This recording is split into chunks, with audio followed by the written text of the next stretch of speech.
Haïti, de siècles de souveraineté sous pression hier, l'enjeu était la terre. Aujourd'hui, notre vigilance doit aussi se porter sur les ressources d'Haïti et sur ce que nous laisserons aux générations futures. Un pays ne perd pas toujours sa souveraineté parce qu'une puissance étrangère vient directement lui arracher quelque chose. Il peut aussi la perdre lorsque ses propres responsables acceptent de céder ce qu'ils avaient le devoir de protéger. C'est cette responsabilité que nous devons avoir le courage de regarder en face. La souveraineté ne se résume pas à un drapeau. Nous parlons souvent de souveraineté et d'indépendance. Pourtant, la souveraineté ne se résume pas à un drapeau, à un hymne national ou à une date historique. Elle se mesure à la capacité d'un peuple de protéger son territoire, ses institutions, ses ressources et son avenir. Aujourd'hui, je pose une question simple. Qui défend réellement les intérêts d'Haïti? Les puissances étrangères ont leurs intérêts. C'est une réalité de la politique internationale. Elles peuvent exercer des pressions, elles peuvent rechercher des avantages, mais nous ne pouvons pas toujours regarder uniquement vers l'extérieur.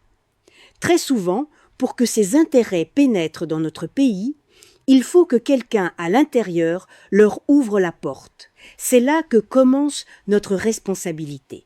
Ce sont les personnes que nous choisissons pour défendre nos droits qui ont la responsabilité de protéger les intérêts du pays. Lorsqu'elles vendent leur conscience pour de l'argent, pour le pouvoir, pour une maison, pour un visa ou pour des avantages personnels, elles ne vendent pas seulement leur propre dignité.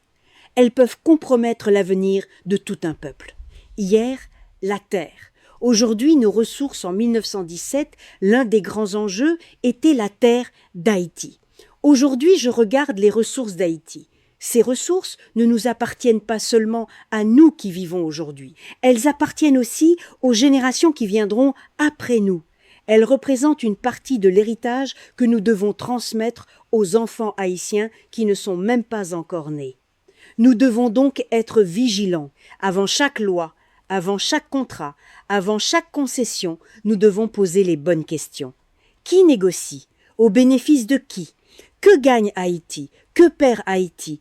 Quelles garanties protégeons-nous pour les générations futures? Les ressources du pays ne doivent jamais devenir une monnaie d'échange politique. Nous devons aussi nous demander si nous avons aujourd'hui des femmes et des hommes capables d'entrer au Parlement et de se tenir debout pour dire NON lorsque les intérêts d'Haïti sont menacés.